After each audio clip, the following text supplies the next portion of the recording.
The following segment is sponsored by Food City.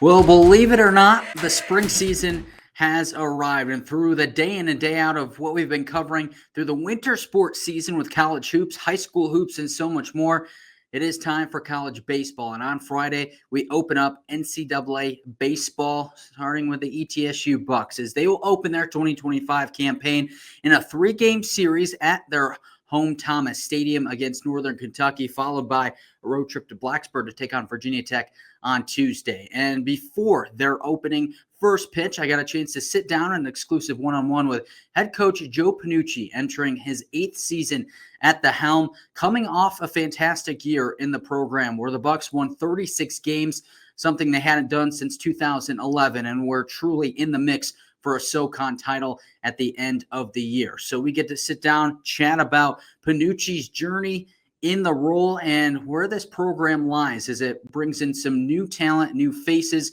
along with a good nucleus of guys coming back to the roster despite losing a good chunk of them. Take a listen. All right, now sitting alongside ETSU head baseball coach Joe Pennucci. You know, pleasure to be with you, man. Another season. Great to see you. Yeah, Absolutely. Good to see you. Hey, we're closing in on first pitch of the 2025 season. Just tell us how you guys are feeling. How are things going as you kind of walk into a whole new year? Yeah. You know, we start in August, so it's like it's almost, it's weird to think that we're just starting because it's just a continuation kind of the fall, and you see the guys developing and you see things happening in the fall because we go, you know, obviously we stay within the rules, but from August till, you know, November, December when they go home, and then we come back, and it's amazing how quick that is before first pitch. But it's exciting to get back into it. It's crazy that it's been a year since our last first pitch, but pretty fortunate to be here. Last year was a pretty special one for you guys. I mean, 36 wins. It was the most in about 13 years for this program or so. It was one of those years where you guys were right there in the mix of it. You know, when you have a season like that, you step into a new year. Where do the expectations lie? Yeah, it was a phenomenal year. It was a great building block, I think. You know, as we've kind of progressed the program, and I believe that the standard has been set. I've mentioned that before. We had such a good group of guys who left our program last year, and I think that they left an impression on some of the guys that are back. And we hope that the guys that are back are leaving that impression on the incoming guys, and that's kind of how you get the thing rolling a little bit, which in these days in the world we're in isn't always easy to do, you know, because it's in and out, and I guess call it college free agency. I don't know what you want to call it, but that doesn't happen too frequently. But we're pretty fortunate. We have a good core group guys that are back, and continue to just try to build off of what we have. I mean, we have a really good schedule, competitive schedule. I think a schedule that'll challenge us. You know, that's going to make us better in the long run.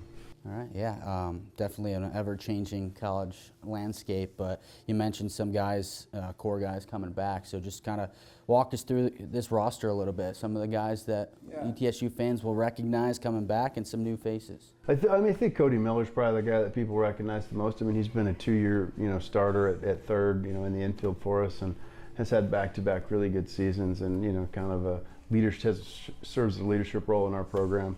You know, Andrew Ronnie's an arm who's been here as his 4th year, you know, who we're expecting big things from. And it's J.D. Yakovinas is a kid who's like the utility knife. Like, he'll catch, he plays right, he plays first. I mean, he's an assistant coach sometimes. I think he's 24 or 25, might even be 26. So, like, you know, he can do all kinds of things. He's off his parents' insurance, I think. But we have also a couple freshmen who had some big impact for us.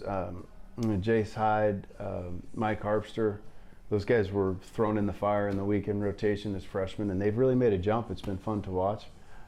Jamie Palmise was a guy who had a really good season last year. He played center field for us a lot.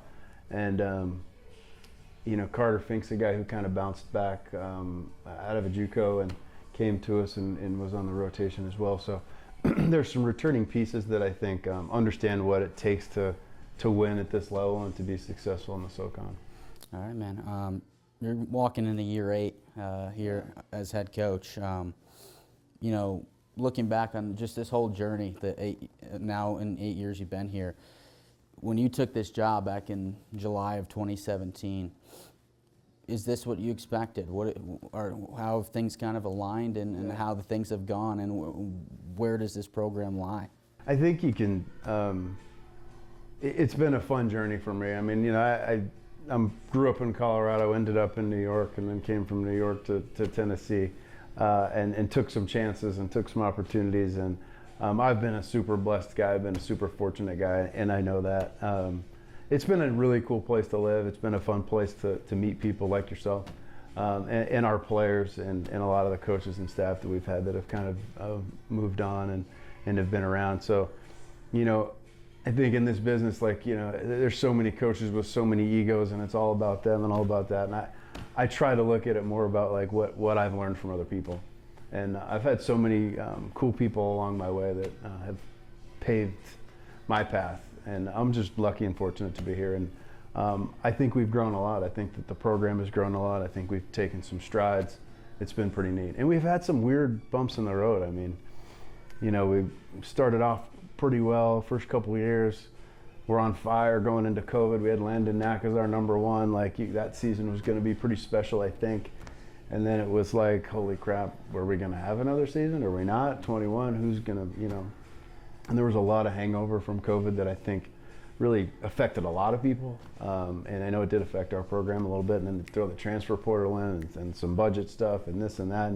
And you kind of fight for air, and, you know, you come up with some air. And I think what I can contribute to the fun that I have every day is being able to think about each of these guys and how they get better every day. When I have anxiety and I have stress, I think about one of our players. How can I get his backhand better today? You know, how can I have a conversation with him to get him better today?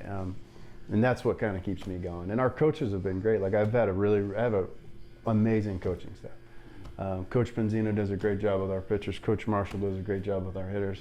It's been fun to just let those guys work. And so I'm really fortunate to have the people around me that I've had. And for me, the journey's been great, and I'm very blessed and very fortunate, and it's been fun to be around. And, you know, you did mention a couple of names that I even wanted to bring up. I mean, aside from, you know, the year-to-year, the team success, how many wins you guys have, if you're competing for a SoCon title, you also, the individual part of it along the way has been special. I mean, this past year, Cam Cisneros, incredible year, drafted by the Chicago Cubs. And then this past fall, Landon Knack, you mentioned him, won a World Series title. I mean, how special is that for you as a coach? It's great. I mean, I've been fortunate to coach some really good players and to really good competitors. And you've mentioned two really great ones right there that throughout my career have kind of been on the top of that list. And, you know, I said this from the beginning. I said, if Landon's able to stay healthy, he will be in the big leagues. And just because he's an unbelievable worker. You know, we all know his arm's good. We know his stuff's good. We know his changeup play, all that stuff. You know, he doesn't end up where he is for that, but that other piece of it is there for him. You know, and Cam's the same way. Like, Cam's a worker. Cam had to make some adjustments. Cam did make those adjustments. He's a coachable kid. He's a competitive kid. And it's been fun. It's been fun to see that journey. And, you know, we've really been very fortunate to have some pro guys. You know, Austin Eminer a couple years ago, left-handed pitcher who was drafted as well. And so we're just lucky to have some good players that want to stick in our program and hang around. And I think that, you know, our coaching staff does a good job of developing as well. So we got to get you out of here, get on this field in a few minutes. But lastly, man, I mean, if an ETSU baseball fan's coming out here to this park this year, what are they going to see? I think you'll see a competitive team that is going to continue to get better every day, and that's what we strive to do. You know, balance of offense and defense, but what can we do on the mound, and what decisions can we make to put the right personnel in the right position to succeed. And I think as that path grows throughout the season, and hopefully our fans can consistently see that, just like they did last year. And I feel like it's a good group. I'm excited for the group, and it's fun to watch these guys continue to develop. All right, you're a baseball coach. What's your favorite baseball movie? Favorite baseball movie? It's probably Field of Dreams or The Natural. Right. Yeah, I would probably lean towards The Natural. I don't know why, but I would go that route. But Field of Dreams is a pretty special movie. Do you like the comedic part of it, Major League? Are you a big fan of Major League? Yeah, Major League. I mean, geez, there's a bunch of those. You know, I mean, those are all. You haven't had a good one lately. It doesn't seem like there has been like anything crazy. We got to have something else that comes up. You want to co-direct a new movie? Let's co-direct it. We could start it today. Yeah, let's go. The good part about baseball is especially in the spring here is we got to switch hats. We got to roll back into practice. So it's been a pleasure. Yeah. You take care. So first pitch, 6 days. You guys open it up. ETSU baseball, first series of the season right here at Thomas Stadium. Coach, pleasure to see you again. Pleasure Good to to talk see to you and wish you the best of luck. Look forward to seeing you and everybody at the games this season. Thank you. Come out to ETSU baseball. So there we have it. Coach Pennucci having a little fun. He's always great to talk to. We have a lot of fun talking baseball, talking shop, and all of that, all of the above. Now, Coach Pennucci and the Bucks, like I said, get going on Friday. First pitch set for 3 o'clock Friday, followed by games on Saturday and Sunday. So if you have a chance, head out to Thomas Stadium. For now, that's all the time we have here at the Stateline Sports Reporters podcast here in our little studio. We'll see you next time. Sponsored by Food City.